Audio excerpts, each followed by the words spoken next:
एक बातमी मुंबईतून राष्ट्रवादी काँग्रेसच्या पक्ष कार्यालयाबाहेर काँग्रेस कार्यकर्त्यांनी आंदोलन केलं। अजित पवारांना न्याय कधी मिळणार असा सवाल काँग्रेस कार्यकर्त्यांनी उपस्थित केला। यावेळी काँग्रेस कार्यकर्ते आणि राष्ट्रवादीचे प्रवक्ते सूरज चव्हाण यांच्यात बाचाबाची झाली। त्यानंतर मीरा रोडहून आलेल्या काँग्रेस पदाधिकाऱ्यांना पोलिसांनी ताब्यात घेतलं।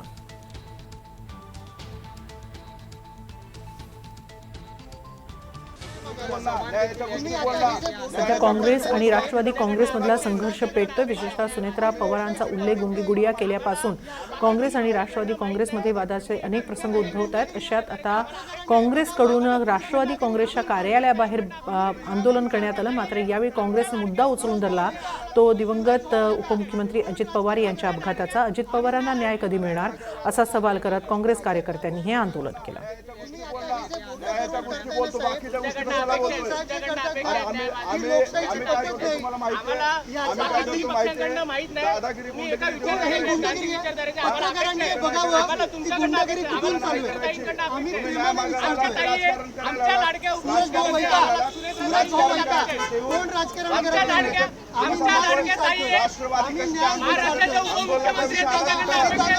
आंदोलनाचा विषय आला